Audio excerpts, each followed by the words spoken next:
Hello everyone, कैसे हो आप सब। मैं निकुंज जरीवाला वापस एक बार आपका स्वागत करता हूं आपके अपने YouTube channel magnetic science institute पे। चलिए बच्चों, class 12 physics chapter number 4 moving charges and magnetism का आज ये तीसरा लेक्चर। अभी तक पहले 2 लेक्चर में हम ये सीख चुके हैं कि अगर किसी चार्ज पार्टिकल को या करंट कैरिंग वायर को मैग्नेटिक फील्ड में रखा तो वो किस तरह से उसको फोर्स लगता है, किस तरह से वो मोशन करता है। अब हमें ये सीखना है कि ये मैग्नेटिक फील्ड आएगा कहाँ से, राइट। मैग्नेटिक फील्ड कहाँ से आने वाला है। तो ये चैप्टर में हमें क्या करना है, मूविंग चार्जेस का मैग्नेटिज्म के साथ रिलेशन निकालना है।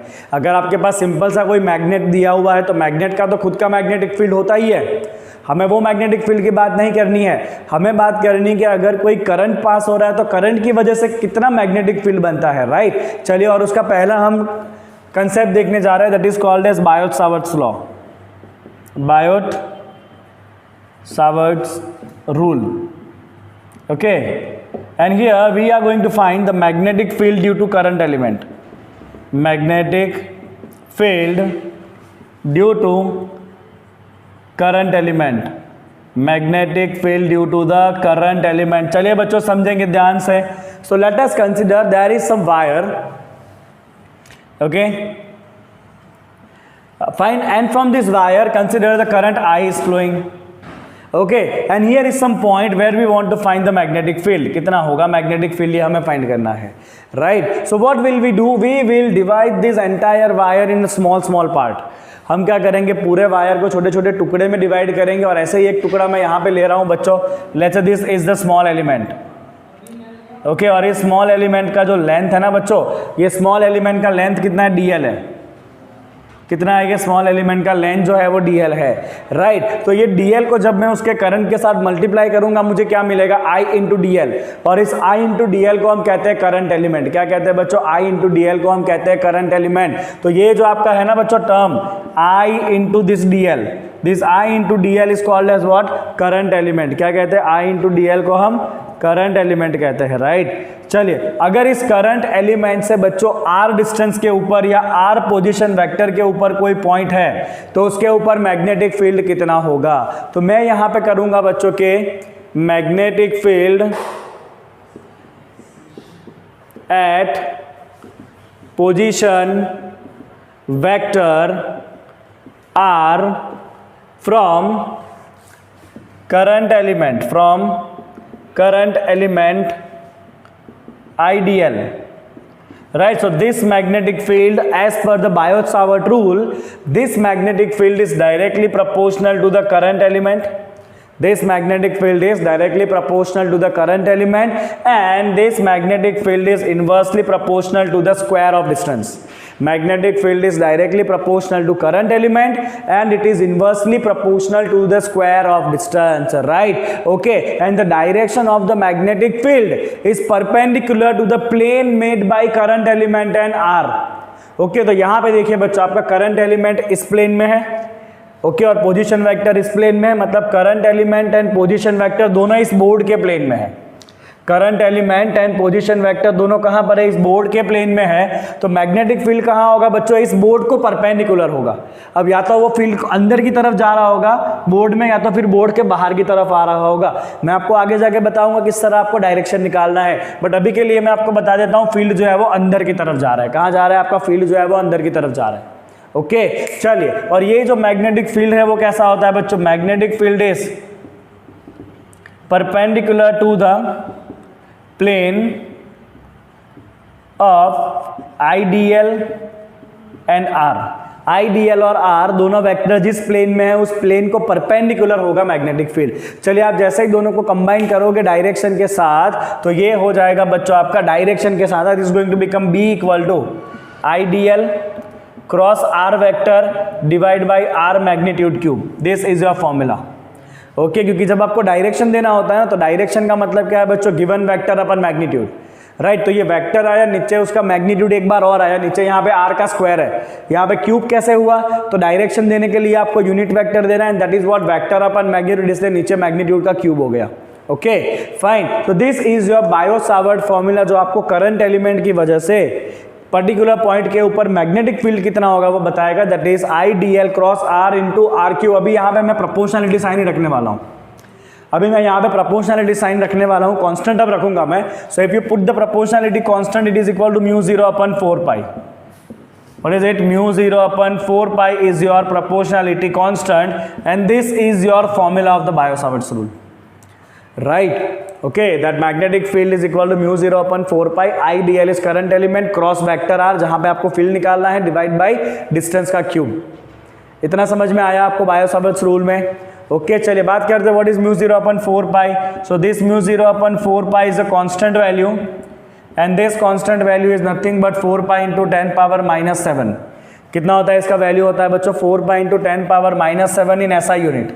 In which unit? SI unit. 4 pi into 10 power minus 7. चलिए ये mu 0 क्या है बच्चों? तो mu 0 is the permeability of free space. क्या है ये? Permeability of free space. Permeability of the free space. What is this mu 0? Mu 0 क्या है बच्चों? It is permeability of the free space, right? Okay. तो अगर अब मैं इस बायो-सावर्ट के वेक्टर फॉर्म में से स्केलर फॉर्म में जाऊं तो क्या होगा? तो अगर आपको खाली मैग्नेटिक फील्ड का वैल्यू चाहिए, राइट, जब वैल्यू चाहिए तो ये क्रॉस प्रोडक्ट की जगह हम क्या रखेंगे? साइन थीटा रखेंगे. तो वैल्यू कितना हो जाना है बच्चों? Mu 0 upon 4 pi IDL R sign theta divide by R cube. Right, ये जो क्रॉस प्रोडक्ट है उसकी जगह मैंने साइन थीटा रख दिया, एक एक आर कट हो जाएगा, ये हो गया आर स्क्वायर. तो वैल्यू कितना हो जाएगा? Mu 0 upon 4 pi IDL sine theta divide by R square. This is the value of the magnetic field at any point. What is it? Value of the magnetic field at any point. So this is how you can find the magnetic field by the current carrying wire. Current carrying wire का एक छोटा सा टुकड़ा पहले लेना है आपको. इस छोटे से टुकड़े का मैग्नेटिक फील्ड ये रहा फॉर्मूला, राइट, ये वाला. ओके, अब आपको जब पूरे वायर का मैग्नेटिक फील्ड निकालना है तो आपको क्या करना पड़ेगा? उसको इंटीग्रेट करना पड़ेगा ओवर द एंटायर लेंथ. आप जब ये फॉर्मूला को पूरे लेंथ के ऊपर इंटीग्रेट कर दोगे आपको यहाँ पे रिजल्टेंट मैग्नेटिक फील्ड मिल जाएगा. बोलो इतना आपको समझ में आ गया? सबसे पहला पॉइंट. ओके, चलिए फिर आगे बढ़ते हैं. चलिए ये देख लीजिए म्यू 0 बाई 4 पाई का जो है वो यूनिट क्या होगा, राइट. तो म्यू 0 अपन 4 पाई जो है ना बच्चों, उसका वैल्यू हमने कितना देखा? उसका वैल्यू हमने देखा 10 power minus 7. Right, mu 0 upon 4 पाई का वैल्यू कितना देखा बच्चों? हमने 10 पावर माइनस 7 देखा और उसका यूनिट होता है बच्चों टेस्ला इंटू मीटर पर एम्पियर. ओके, तो आगे आपने जो फॉर्मूला किया ना मैग्नेटिक फील्ड का, उस मैग्नेटिक फील्ड के फॉर्मूला में आप सारे यूनिट्स रख दो, आपको ये यूनिट मिल जाएगा म्यू 0 अपन 4 पाई का. ठीक है, चलिए अब हम देखते हैं बच्चों similarity between the magnetic field and electric field. Magnetic field कौन फाइंड करके देगा? Bio-Savart's law. इलेक्ट्रिक फील्ड किसने फाइंड करके दिया था आपको? कूलम्ब्स लॉ ने, राइट. तो let's talk about the similarity between electric field and magnetic field. right, electric field find करता है Coulomb's law and magnetic field find करता है बच्चों बायोट-सावर्ट लॉ. राइट, चलिए अगर आप इसकी सिमिलैरिटी की बात करोगे, सबसे पहला both fields are long range. दोनों फील्ड कैसा है बच्चों? लॉन्ग रेंज है, मतलब डिस्टेंस, लंबे डिस्टेंस से लगता है. दूसरी बात, दोनों फील्ड जो है they both are inverse square field, inverse square of distance field, क्योंकि दोनों फॉर्मूला में नीचे डिस्टेंस का स्क्वायर आता है. राइट, क्योंकि दोनों जो फील्ड है E हो या फिर B हो, both are proportional to 1 by square of distance. और दोनों फील्ड के लिए प्रिंसिपल ऑफ सुपरपोजिशन अप्लाई होता है. दोनों फील्ड के लिए you can apply the principle of the superposition. Principle of superposition is applied for both the field. Right, principle of superposition is applied. तो ये हो गया बच्चों दोनों फील्ड के बीच का similarity. Now there are so many differences between the field. चलिए बात करते हैं डिफरेंसेस क्या है. राइट, तो सबसे पहला डिफरेंस है कि इलेक्ट्रिक फील्ड जो है ना उसका सोर्स होता है चार्ज एंड चार्ज स्केलर, और मैग्नेटिक फील्ड का सोर्स है करंट एलिमेंट IDL जो वेक्टर फॉर्म में लिखा था हमने. राइट, तो इसका जो सोर्स है बच्चों इलेक्ट्रिक फील्ड, मैं आपको इसको डिफरेंस के फॉर्म में लिख के दिखाता हूं तो आपके लिए याद रखना इजी रहेगा. चलिए इलेक्ट्रिक फील्ड जो है बच्चों उसका सोर्स कैसा है? तो इलेक्ट्रिक फील्ड का सोर्स जो है ना वो चार्ज है, और चार्ज कैसा है? स्केलर है. कैसा है? जो चार्ज है वो स्केलर है. On the other hand magnetic field का जो सोर्स है वो करंट एलिमेंट है IDL, और वो कैसा होता है? वेक्टर होता है. That's the first thing. Second thing, electric field का डायरेक्शन क्या होता है? तो इलेक्ट्रिक फील्ड का डायरेक्शन होता है बच्चों चार्ज और पॉइंट को जोड़ती हुई लाइन पे.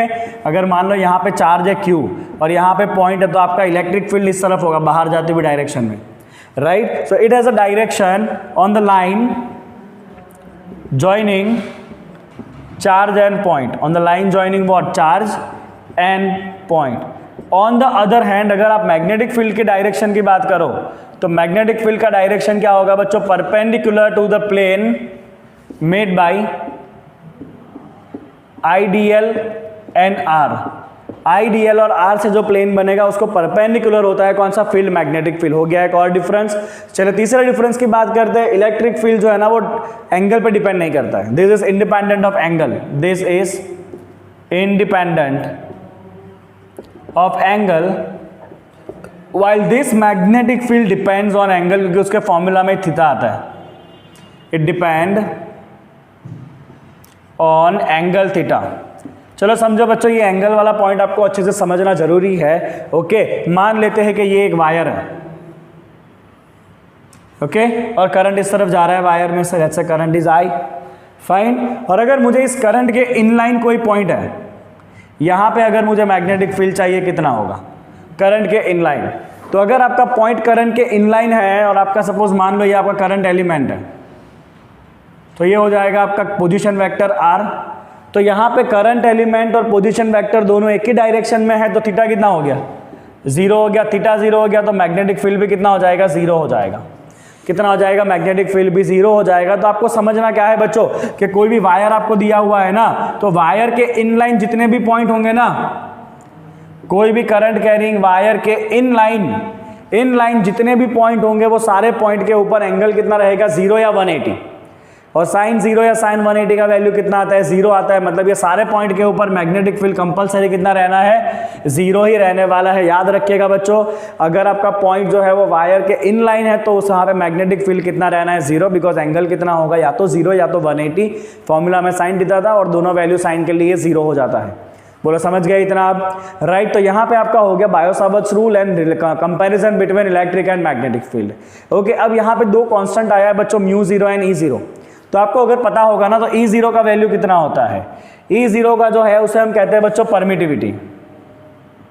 क्या कहते हैं इसे, हम परमिटिविटी कहते हैं E0 को, right. And you knows that 1/4πε0 जिसको हम K भी लिखते हैं, उसका वैल्यू होता है 9 × 10⁻⁹.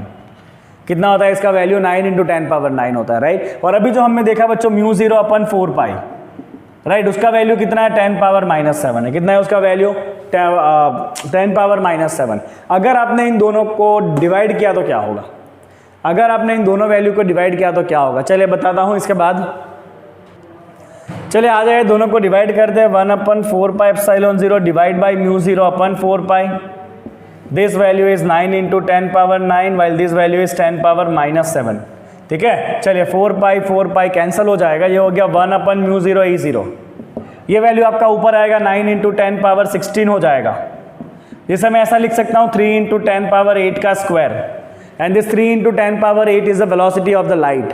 तो you can write this as 1/μ0 E0 is equal to velocity of light का square, square of the velocity of light. और इसके बारे में हम डिटेल में डिस्कशन करेंगे बच्चों. The chapter called as electromagnetic radiation. Electromagnetic radiation का चैप्टर आएगा, वहाँ पे इसके बारे में हम और बात करेंगे आगे. अभी आप इतना ध्यान रखें, परमिटिविटी और परमिएबिलिटी का अगर मल्टीप्लाई करके इन्वर्स करोगे तो you will get the square of the velocity of the light. Is it clear? Okay, चलिए अब बारी है बायो-सावर्ट रूल को अप्लाई करने की. और अगर आपको कोई करंट कैरिंग रिंग दिया हुआ है तो उस रिंग के एक्सिस के ऊपर कितना मैग्नेटिक फील्ड होगा वो आप किस तरह फाइंड करोगे, right. Important question for your exam also. ध्यान से देखिएगा कैसे करना है वो. चलिए बच्चों स्टार्ट करते हैं. Magnetic field due to the current carrying ring on the axis. हमें कहाँ निकालना है, मैग्नेटिक फील्ड उसके एक्सिस के ऊपर निकालना है. ठीक है, चलिए ध्यान से देखिएगा बच्चों किस तरह करना है. तो let's say this is your coordinate axis. इसके फिगर के अंदर ही सब कुछ छुपा हुआ है. Let's say it is X axis, it is Y axis, it is Z axis. Okay, and the ring is placed in the YZ plane. कहाँ पर है बच्चों, रिंग जो है वो कहाँ पर है, आपका वाईजेड प्लेन में है. रिंग कहाँ पर है, ring is in the YZ plane. Ring is placed in a YZ plane. YZ plane का मतलब हमें रिंग को ऐसे रखा है. This is how we have placed the ring. तो ये हो गया उसका एक्सिस. क्या हो गया, ये उसका एक्सिस हो गया जो एक्स के ऊपर है. ठीक है ना. Okay, and let us consider the current is flowing like this. This is how the current is flowing from the ring. Okay, और मुझे सपोज मान लो बच्चों के एक्स डिस्टेंस के ऊपर यहाँ पे फाइंड करना है कि मैग्नेटिक फील्ड कितना होगा. Here is some point P. और वहाँ मुझे फाइंड करना है कि मैग्नेटिक फील्ड क्या होने वाला है। ठीक है, चलिए तो हम क्या करेंगे बच्चों, बायो-सावर्ट रूल यूज़ करेंगे। ओके, और लेट्स कंसीडर कि ये रिंग जो है ना बच्चों, इस रिंग का रेडियस ले लेते हैं अपने स्मॉल आर। कितना लेता है रिंग का रेडियस हमने स्मॉल आर ले लिया। ओके, स्मॉल आर नहीं लेते, let's not make it complicated, let's keep it small A. Okay, तो हमें यहाँ पे पहले दिया क्या है वो लिख देते हैं, there is a ring, there is a ring of radius A carrying current I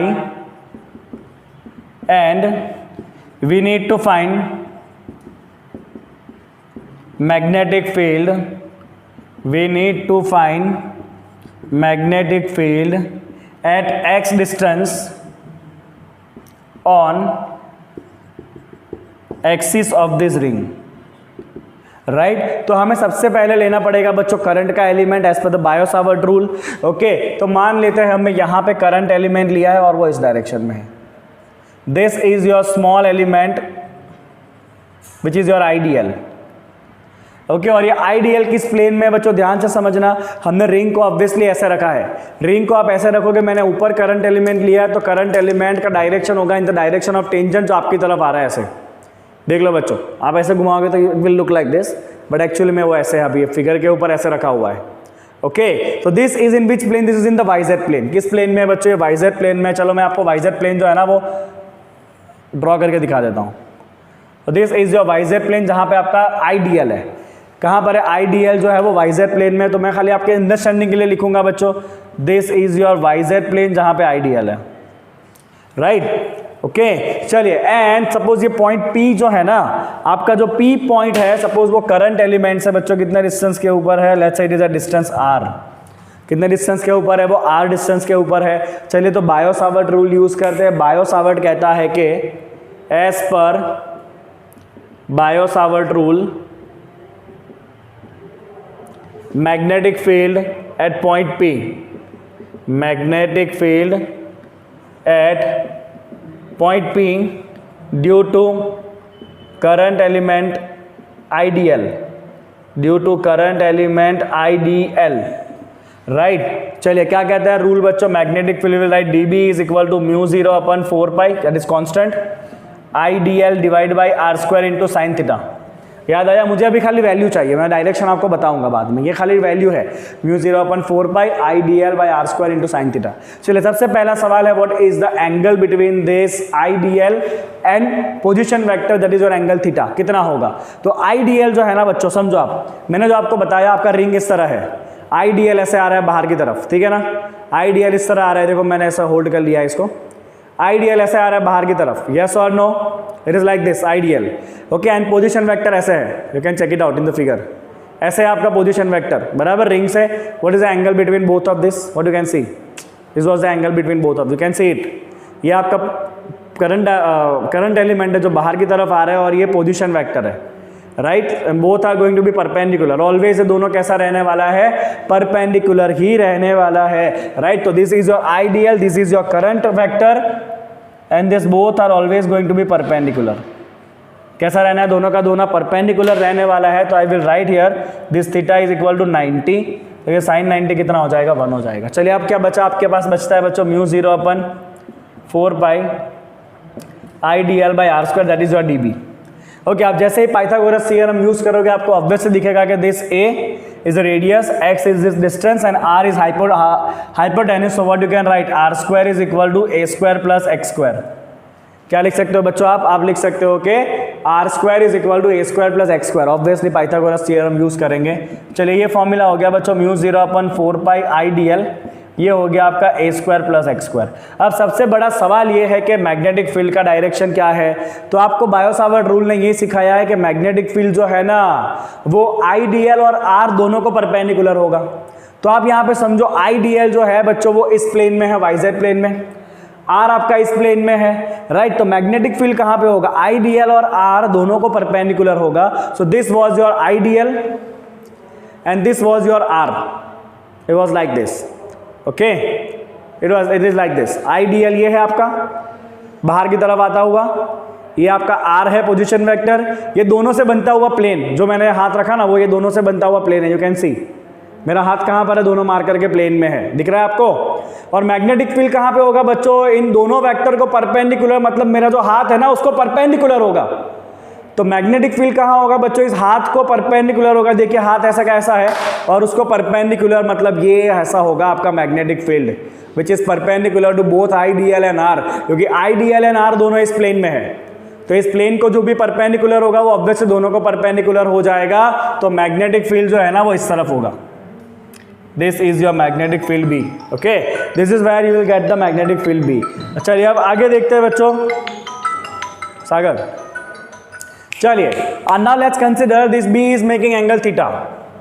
B जो है वो थीटा एंगल बना रहा है एक्सिस के साथ। अब थोड़ा बहुत आप जब ज्योमेट्री देखोगे तो आपको पता चलेगा कि अगर यहाँ पे एंगल आपका थीटा है ना, राइट, ओके, तो ये एंगल भी कितना होना है आपका, थीटा होने वाला है, राइट। ये सारे 3 डायमेंशन जब आप फिगर बनाओगे तब ज्योमेट्री से आपको पता चलेगा। अभी आप इतना सिंपल याद कर लो बच्चों कि जो एंगल यहाँ पर है थीटा, वही एंगल यहाँ बनने वाला है। अब इस मैग्नेटिक फील्ड के 2 कंपोनेंट है, एक इस डायरेक्शन में बनेगा जो ऑब्वियसली बी कॉस थीटा होगा, और एक ये डायरेक्शन में बनेगा जो बी साइन थीटा होगा। Okay fine. अब आप सोचो बच्चों, जो करंट एलिमेंट इसके एग्जैक्टली डायगोनली अपोजिट होगा, जो करंट एलिमेंट इसके एग्जैक्टली डायगोनली अपोजिट होगा, मतलब इसके एग्जैक्ट सामने जो यहाँ पे करंट एलिमेंट होगा, राइट, उसका मैं करंट एलिमेंट इस तरफ होगा आईडीएल, उसका मैग्नेटिक फील्ड जो है वो ऐसे आने वाला है, राइट। तो उसका भी कॉस कंपोनेंट इस तरफ रहेगा और साइन कंपोनेंट ऐसे आने वाला है, B sine theta. And what you can see, B sine theta component will be cancelled. Okay, तो मैं यहाँ पे लिखने वाला हूँ बच्चों के D B sine theta component of magnetic field is cancelled by current element which is diametrically opposite, which is diametrically opposite। तो रिजल्टेंट बच कौन जाएगा बच्चों, रिजल्टेंट बच जाएगा डीबी कॉस थीटा, और सबका डीबी कॉस थीटा एक ही डायरेक्शन में आएगा, राइट। तो मैं यहां पे लिखूंगा बच्चों resultant field is due to which component, dB cos theta, right. तो पहले हमने फील्ड निकाला, फिर उस फील्ड के 2 कंपोनेंट, उसमें से साइन कैंसिल हुआ, बचा कौन सा कंपोनेंट है आपका, कॉस कंपोनेंट बचा हुआ है। कौन सा कंपोनेंट बचा हुआ है बच्चों, कॉस कंपोनेंट जो है वो बचा हुआ है, ठीक है ना। ओके चलिए, तो मैं लिख दूंगा बच्चों resultant field is equal to DB cos theta. ये तो खाली एक एलिमेंट का था ना, मुझे क्या करना पड़ेगा, इसको इंटीग्रेट करना पड़ेगा, क्योंकि ऐसे तो बहुत सारे करंट एलिमेंट होंगे पूरे रिंग के ऊपर, बहुत सारे छोटे छोटे छोटे छोटे टुकड़े जब जोड़ोगे तब जाके आपको रिजल्टेंट मैग्नेटिक फील्ड मिलने वाला है, यस और नो। तो मैंने क्या लिख दिया, डीबी कॉस थीटा मुझे इंटीग्रेट करना है। चलिए देखिए, अब फाइनल स्टेप पे आ चुके हैं। डीबी कितना है, ये रहा mu 0/4 pi I D L A square plus X square. चलिए फिगर में देख के बताइए कॉस थीटा क्या होता है बच्चों। तो कॉस थीटा होता है आपका adjacent side divide by hypotenuse, adjacent side divide by hypotenuse, right। तो this cos theta is going to be a by r। cos theta कितना है बच्चों आपका, a by r जितना है, this is your cos theta, right। चलिए इसको आगे सॉल्व करते हैं, यहाँ पे लिखते हैं। ओके, तो then your b is going to become integration of mu 0/4 pi i dl divide by, अब यहाँ पे देखिए बच्चों ये हो जाएगा आपका a square plus x square 3/2 power into a। कहाँ से लाया मैं ये 3/2 पावर, तो ये r क्या है बच्चों, तो यहाँ पे देखो आपने कहीं पे लिखा था ना पाइथागोरस थ्योरम को यूज करके हमने क्या लिखा था, a square plus X square is equal to R square. क्या लिखा था बच्चों, हमने ऐसा लिखा था ना, a square plus X square is equal to R square. So r is equal to what, a square plus X square का 1/2 पावर, राइट। तो ये r की जगह पे a square plus X square का 1/2 पावर, और यहाँ पे एक और 1 पावर, तो कितना पावर हो जाएगा total, a square plus X square का पावर हो जाएगा 3/2 इंटू a। चलिए अब इंटीग्रेट करते हैं। फाइनली म्यू 0/4 पाई कॉन्स्टेंट है, करंट भी कांस्टेंट है, a इज रेडियस, रेडियस तो कांस्टेंट है रिंग का, x इज डिस्टेंस जो आपको दे दिया है वो भी कांस्टेंट है, बदलने वाला नहीं है।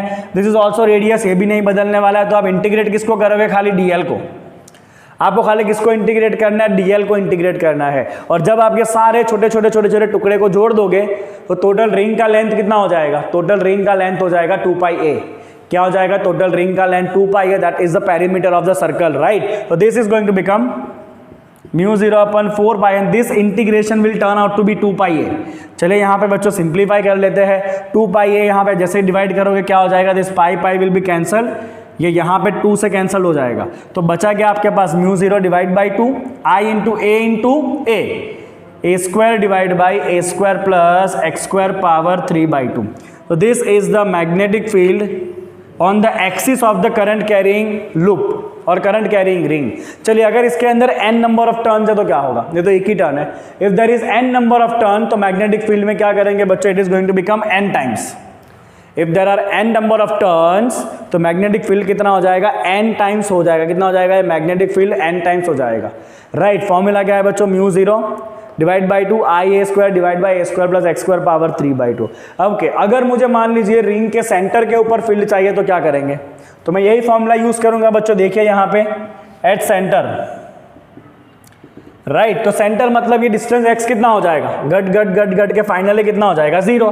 तो सेंटर के ऊपर जाना है तो x यहाँ पे आप 0 रखो और सिंप्लीफाई करो। चलिए आप जैसे ही यहाँ पे x को 0 कर दोगे ना तो ये स्क्वायर और अंडर रूट कट हो जाएगा, यहाँ बचेगा a क्यूब। क्या बचेगा बच्चों, यहाँ पे a क्यूब बचेगा और यहाँ पे ऊपर a स्क्वायर है, a स्क्वायर a क्यूब से कट होगा, नीचे एक a बचेगा। तो फॉर्मूला क्या हो जाएगा बच्चों, magnetic field is equal to mu 0 I, ये a स्क्वायर कट होकर नीचे आपका एक a बचा होगा डिवाइड बाई 2a। राइट, तो सेंटर के ऊपर मैग्नेटिक फील्ड कितना होगा, mu 0 I divide by 2a। This is the magnetic field at the centre of current carrying ring. यहां भी n नंबर ऑफ टर्न है, field will become n times अगर है तो। Magnetic field due to magnetic field on centre of current carrying loop. बोलो समझ में आया आपको पूरा किस तरह मैंने किया है बायो सावर्ट लॉ को अप्लाई। पहले आपको रिंग दिया हुआ है, फिगर समझना बहुत इंपॉर्टेंट, रिंग दिया हुआ है वाईजेड प्लेन में, एक्सिस एक्स पे आ जाएगा, यहाँ पे फील्ड निकालना है। पहले एक छोटा सा करंट एलिमेंट इधर ले लेंगे, बायो सावर्ट रूल अप्लाई करेंगे, मैग्नेटिक फील्ड इतना आ गया आपका, फील्ड का डायरेक्शन ऐसे होगा जैसे मैंने आपको समझाया प्लेन को परपेंडिकुलर। राइट, चलिए यहाँ पे दो कंपोनेंट बनेगा, बी कॉस बी साइन जो है वो डायमेट्रिकली अपोजिट जो होगा उसके मैग्नेटिक फील्ड से कैंसिल हो जाएगा, खाली सबका बी कॉस बचेगा। तो आपको रिजल्टेंट फील्ड के लिए क्या करना है बच्चों, सबके डीबी कॉस थीटा को इंटीग्रेट करना है। कॉस थीटा फिगर से आएगा a बाय आर, फिर आप सिंप्लीफाई करो, इंटीग्रेशन में सारे कांस्टेंट टर्म निकाल देंगे, dl का इंटीग्रेशन हो जाएगा 2πa। क्या हो जाएगा, dl का इंटीग्रेशन 2πa और फिर आप सिंप्लीफाई कर लो। राइट, और अगर सेंटर पे चाहिए तो सेंटर के लिए हम x कितना रख देते हैं, 0 रख देते हैं। And this is how we can use the Biot Savart law to find the magnetic field of loop, very important for your exam. अब सवाल है कि लूप का मैग्नेटिक फील्ड का डायरेक्शन कैसे होगा, तो आपको बहुत सिंपल सा काम करना है बच्चों। लूप को आपको राइट हैंड में पकड़ना है और उंगली उस डायरेक्शन में रखनी है जिस डायरेक्शन में करंट जा रहा है। उंगली कैसे कर्ल करना है, जिस डायरेक्शन में करंट जा रहा है। राइट, तो जो अंगूठा है ना वो आपको फील्ड का डायरेक्शन दे देगा। क्या देगा, अंगूठा आपको फील्ड का डायरेक्शन देगा। समझ रहे हो बात को। सपोज मान लीजिए बच्चों के इस तरह आपका रिंग है and if the current is flowing like this, okay, तो मैं क्या करूंगा, उंगली को फील्ड के डायरेक्शन में रखूंगा, ऐसे जा रहे हैं ना फील्ड, देख लो आपका जो करंट है वो इस तरफ जा रहा है, यस और नो। अंगूठा कहाँ आया, ऊपर की तरफ आया, तो मैग्नेटिक फील्ड कहाँ पे होगा बच्चों, इसका ऊपर की तरफ होगा। कहाँ होगा, इसका मैग्नेटिक फील्ड जो है वो ऊपर की तरफ होगा। अगर आपने करंट डायरेक्शन रिवर्स कर दिया, पहले करंट ऐसे जा रहा था, अगर करंट ऐसे आ रहा है रिवर्स ऐसे, तो अंगूठा कहाँ गया, नीचे की तरफ गया, तो मैग्नेटिक फील्ड कहाँ रहेगा, नीचे की तरफ रहेगा। कहाँ रहता है मैग्नेटिक फील्ड जो है वो नीचे की तरफ रहता है, और अगर ऐसे हुआ तो कहाँ रहेगा, मैग्नेटिक फील्ड ऊपर की तरफ रहेगा। वेरी सिंपल, बोला आ गया इतना आपको समझ में, एकदम क्लियर है लॉजिक। फाइन, चलिए आगे बढ़ेंगे, अभी कॉपी कर लेंगे फटाफट सारे बच्चे इसको पहले। चलिए बच्चों, इतना थियरी सीखने के बाद अब बायो सावर्ट रूल से जुड़े हुए कुछ न्यूमेरिकल सॉल्व करते हैं। चलिए पहला न्यूमेरिकल आपके स्क्रीन के ऊपर आया है, that is example number 4.5 and if you can read the question, it is an element delta L which is delta x I caret। चलो एलिमेंट दिया है आपको delta L which is delta x I caret is placed at the origin, it is placed at origin and it carries a large current of 10 ampere। चलिए इसका current दे दिया है आपको 10 ampere. Okay, what is the magnetic field on the y axis at a distance 0.5 metre. Right, चलिए delta x का value दे दिया है आपको 1 सेंटीमीटर। आपको मैग्नेटिक फील्ड निकालना है, कहाँ पे निकालना है, तो आपका डिस्टेंस कितना दिया हुआ है, डिस्टेंस दिया हुआ है 0.5 मीटर। कितना दिया है बच्चों, डिस्टेंस दिया है 0.5 मीटर, साथ में एक कॉम्प्लीमेंट्री फिगर दिया हुआ है। Right, this are your coordinate axis, current जो है वो इस तरफ जा रहा है, this is your delta x element. आपको यहाँ पे निकालना है magnetic field at the distance of 0.5 metre. Right, तो क्योंकि करंट एलिमेंट दिया हुआ है, मैग्नेटिक फील्ड फाइंड करना है, तो हम बायो सावर्ट लॉ यूज करेंगे। ओके, तो let's use the Biot Savart rule. So from the Biot-Savart's rule we can write the magnitude. पहले मैग्नीट्यूड फाइंड करते हैं, फिर मैं आपको बताऊंगा डायरेक्शन क्या है वो, ठीक है ना। चलिए, तो बायो-सावर्ट रूल कहता है कि मैग्नेटिक फील्ड जो है that B is equal to magnitude होगा उसका μ0/4π IDL sin theta divide by r square, ये होता है उसका मैग्नीट्यूड। चलिए मैं सारे वैल्यूज रख दूंगा, पहले आप देख लो बच्चों थीटा क्या है, राइट। तो IDL आपका x डायरेक्शन में है, this is your x direction, and जो r वेक्टर है वो y डायरेक्शन में, जहां पे आपको फील्ड निकालना है, राइट। तो मैं यहां पे लिख दूंगा कि IDL is perpendicular to the position vector, तो ये थीटा कितना हो जाएगा आपका 90 हो जाएगा, और साइन 90 कितना होता है 1 होता है, राइट। चलिए μ0/4π कांस्टेंट वैल्यू है कितना उसका 10⁻⁻7, दिमाग में डाल लीजिएगा।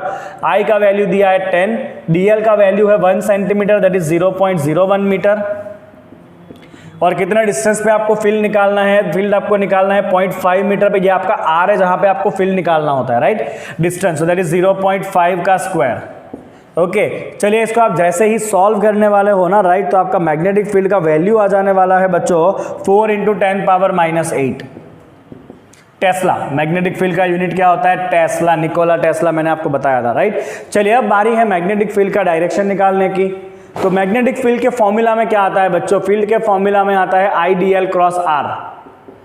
क्या आता है फील्ड के फॉर्मूला में, IDL cross R। Magnetic field का डायरेक्शन क्या होता है बच्चों, IDL क्रॉस R के डायरेक्शन में। चलिए आपका IDL जो है वो x डायरेक्शन में है, मतलब मैं प्यार से लिखूंगा यहाँ पे I कैरेट, और जो पोजीशन वेक्टर है वो y डायरेक्शन में है, मैं वापस प्यार से लिखूंगा यहाँ पे j caret. I cross j क्या होता है बच्चों, k कैरेट। क्या होता है I cross j, k caret. k caret मतलब जो फील्ड है वो पॉजिटिव y डायरेक्शन में है, फील्ड कहाँ पर है, पॉजिटिव y डायरेक्शन, k है ना मतलब z, पॉजिटिव z डायरेक्शन में है आपका फील्ड, राइट। और पॉजिटिव z का मतलब क्या है बच्चों, तो x एक्सिस यहाँ पर है, y यहाँ पर है, z ऑब्वियसली उसको परपेंडिकुलर होगा, एंड पॉजिटिव z का मतलब है फील्ड जो है ना वो ये बोर्ड को फाड़ के बाहर आ रहा है। फील्ड क्या कर रहा है, बोर्ड को फाड़ के बाहर आ रहा है। बाहर आते हुए फील्ड को हम कैसे दिखाते हैं, बाई डॉट सिंबल। कैसे दिखाता है, बाहर आते हुए फील्ड को हम डॉट सिंबल से दिखा रहे हैं। तो मैं यहाँ पे लिखूंगा field coming out of the paper of plane, coming out of the plane of paper. Paper आपके लिए, भाई मेरे लिए तो बोर्ड है, तो coming out of the plane of board, right. तो ये हो गया आपका पहला क्वेश्चन, एग्जांपल नंबर 4.5, ये मैग्नेटिक फील्ड का वैल्यू और ये उसका डायरेक्शन, ठीक है। चलिए बच्चों, तो किस बात की देरी है, देखिए अगला क्वेश्चन 4.6 आ रहा है आपके स्क्रीन के ऊपर, ओके। देखो क्या है वो, चलिए तो 4.6 में आपको दिया है a straight wire carrying a current of 12 ampere. कुछ करंट फ्लो हो रहा है उसमें से बच्चों, कितना करंट फ्लो हो रहा है, 12 एम्पियर। यहाँ पे लूप को ऐसा अपोजिट मोड़ दिया गया है, राइट। चलिए क्या कहा, इस bent into a semi circular arc of radius 2 centimetre. तो ये जो सेमी सर्कल दिख रहा है ना, इस सेमी सर्कल का रेडियस कितना दिया हुआ है, 2 सेंटीमीटर, दैट इज 0.02 मीटर आपको दिया हुआ है सेमी सर्कल का radius, okay. You want to find, consider the magnetic field B at the centre of the arc. आपको आर्क के सेंटर के ऊपर मैग्नेटिक फील्ड फाइंड करना है, कितना है वो, ठीक है, ओके। चलिए, what is a magnetic field due to the straight segment. तो ये जो स्ट्रेट सेगमेंट है उसकी वजह से मैग्नेटिक फील्ड कितना होगा, तो मैंने आपको बताया कि अगर आपका पॉइंट वायर के इनलाइन है तो उसका मैग्नेटिक फील्ड 0 हो जाएगा, राइट। तो ये जो आपका सेंटर है ना वो इस स्ट्रेट सेगमेंट के लाइन में है दोनों तरफ, राइट। तो मैं पहले लिखूंगा बच्चों contribution in field at centre due to straight segment, due to straight segment is 0, right. क्योंकि स्ट्रेट सेगमेंट आपका इस तरह है और सेंटर यहां पर है, बिकॉज ये कैसा हो गया आपका इनलाइन हो गया, इनलाइन हो जाता है तब थीटा कितना हो जाता है, 0 हो जाता है, बताया था मैंने आपको, राइट। तो ये स्ट्रेट सेगमेंट का कोई भी कंट्रीब्यूशन नहीं है। चलिए बच्चों आगे दूसरा क्या पूछा है उसके अंदर देखते हैं, in what, wait a second everyone, okay. In what way the contribution to B from the semicircle differs from that of the circular loop and what way does it resemble? चलिए, तो स्ट्रेट लाइन का तो वैसे भी कोई contribution नहीं है, ये वाले पार्ट का और ये वाले पार्ट का सेंटर पे कोई कंट्रीब्यूशन नहीं है। ये सेमी सर्कल का सेंटर पे फील्ड में कितना कंट्रीब्यूशन होगा, तो सेमी सर्कल मतलब आप कंसीडर कर लो it is a half circle. Half circle मतलब number of turn is 1/2, right. और नंबर ऑफ टर्न 1/2 है, और किसी भी लूप के सेंटर के ऊपर मैग्नेटिक फील्ड अभी फॉर्मूला किया μ0I/2a, राइट। तो मैं यहाँ पे लिखने वाला हूँ बच्चों सेकेंड पार्ट में magnetic field at centre due to semi circular loop. Right, तो सेमी सर्कुलर लूप है तो मैं नंबर ऑफ टर्न कितना ले लूंगा, हाफ ले लूंगा, और सेंटर पे मैग्नेटिक फील्ड का फॉर्मूला है μ0I/2a। क्या फॉर्मूला है बच्चों, सेंटर पे मैग्नेटिक फील्ड का फॉर्मूला है μ0NI/2a। The formula of the magnetic field at the centre is μ0NI/2a। Right, चलिए μ0 का वैल्यू कितना होता है 4 pi into 10⁻⁷। Number of turn आधा ही सर्कल है तो 1/2, नंबर ऑफ टर्न कितना लेंगे, आधा सर्कल है तो 1/2 लेंगे, इनटू करंट कितना दिया हुआ है 12 ampere divide by 2 into radius कितना है 0.02। राइट, चलिए अब आपको थोड़ा मेहनत करके इसको सॉल्व करना है। आप जैसे ही इसको सॉल्व करने वाले हो ना तो आपका आंसर आएगा करीब करीब 1.9 इंटू 10⁻⁴ टेस्ला। चलिए डायरेक्शन की बात करते हैं बच्चों। ओके, समझ में आ गया आपको, इतना नंबर ऑफ टर्न कितना करना है, सेमी सर्कल का आधा करना है आपको। चलिए डायरेक्शन क्या होगा, तो जब भी सर्कुलर लूप है हम लूप को हाथ में पकड़ेंगे, फिंगर होगा करंट की डायरेक्शन में। तो देखो भाई करंट ऐसे जा रहा है ऊपर से, देखो मेरा फिंगर कहाँ पर है, करंट की डायरेक्शन में है, तो मेरा अंगूठा कहाँ जा रहा है, अंगूठा प्लेन के अंदर जा रहा है। फिंगर करंट की डायरेक्शन में, अंगूठा कहाँ जा रहा है, प्लेन के अंदर जा रहा है। अंदर जा रहा है मतलब मैग्नेटिक फील्ड कैसा होगा, क्रॉस होगा अंदर जाते हुए डायरेक्शन में। ये फील्ड कहाँ पे होगा, inside the plane of paper, inside the plane of paper. बराबर है, it is inside the plane of paper. और जैसे ही आप टर्न को घुमा के उल्टा कर दोगे ना तो मैग्नेटिक फील्ड का वैल्यू नहीं बदलेगा बट डायरेक्शन बदल जाएगा। बिकॉज अभी आप लूप को राइट हैंड में पकड़ो ताकि करंट की डायरेक्शन में फिंगर रहे, तो आपको ऐसे पकड़ना पड़ेगा उसको। देख रहे हो करंट ऐसे जा रहा है, राइट, तो अब आपका अंगूठा कहाँ आया, अब आपका अंगूठा ऐसे आया बाहर की तरफ, मतलब यहाँ पे जो मैग्नेटिक फील्ड है वो उतना ही रहेगा बट डॉट हो जाएगा क्योंकि वो बाहर की तरफ आ रहा है। राइट, तो सी पार्ट का आंसर क्या है बच्चों के, on reversing the turn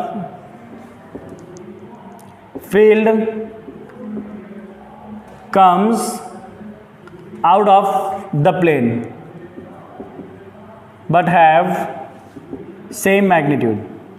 The magnitude will be same, the direction is going to be changed.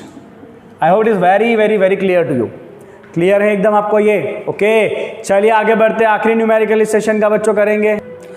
चलो आगे आए क्वेश्चन नंबर 4.7 आपके स्क्रीन के ऊपर क्वेश्चन है कि consider a tightly wound 100 turn coil of radius 10 centimetre.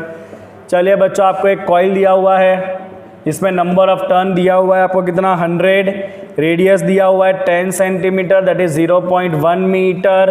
Okay, carrying current I of 1 ampere. Find क्या करना है, what is the magnitude of the magnetic field at the centre of the coil. चलिए centre पे magnetic field कितना होगा तो हमें find करना है बी एट सेंटर। ओके, तो लूप मतलब क्या होगा, जब बहुत सारी रिंग साथ में है, राइट, तो हमें पता ही है magnetic field due to the current carrying loop, magnetic field at centre of current carrying loop. Right, क्या होता है बच्चों फॉर्मूला, अगर एक ही टर्न है तो सेंटर पे करंट मैग्नेटिक फील्ड कितना होता है μ0I/2r। हम नॉर्मली रेडियस को a लिखते हैं, मैंने यहाँ पे r लिखा है। राइट, अगर एक ही टर्न है तो मैग्नेटिक फील्ड कितना होता है μ0I/2r। अगर n नंबर ऑफ टर्न है तो कितना हो जाएगा n टाइम्स μ0I/2r। चले यहाँ पे नंबर ऑफ टर्न कितना है 100, μ0 रखेंगे 4 पाई इंटू 10⁻⁷, करंट है 1, 2 इंटू रेडियस कितना है बच्चों 0.1। चलिए आपको इसको जैसे ही सॉल्व करना है, यहाँ पे ये 2 से कट हो जाएगा, 10 पावर कितना बचेगा बच्चों, दिस इज 10⁻⁻5, एक और ऊपर आएगा 10⁻⁻4, 2 इंटू 10⁻⁻4 टेस्ला, पाई रह गया है, 2 पाई करोगे तो 6.28 इंटू 10⁻⁻4 टेस्ला। यहाँ पे हम डायरेक्शन नहीं दिखाने वाले हैं क्योंकि आपको फिगर नहीं दिया हुआ है, आपको ये नहीं पता है कि लूप कैसे रखा हुआ है, तो यहाँ पे हम डायरेक्शन नहीं दे सकते हैं। राइट, तो यहाँ पे अपना कंप्लीट होता है बच्चों Biot Savart rule, and this is the basic rule to find the magnetic field due to the any given current element. Okay, चलिए अगले लेक्चर में हम बायो-सावर्ट रूल का शॉर्टकट सीखेंगे। जिस तरह से हम कूलम्ब्स लॉ का शॉर्टकट करते हैं ना, कौन सा law, Gauss law, electric field find करने का या फ्लक्स फाइंड करने का शॉर्टकट लॉ कौन सा होता है, गॉस होता है। उसी तरह से मैग्नेटिक फील्ड फाइंड करने का जो शॉर्टकट रूल है ना, that is your ampere circuital rule. Okay, अगर आपको एम्पियर सर्किटल रूल सीखना है ना तो अगला लेक्चर अच्छे से देखना पड़ेगा। इस लेक्चर को यहीं पे वाइंड अप करेंगे। Thank you so much for watching it.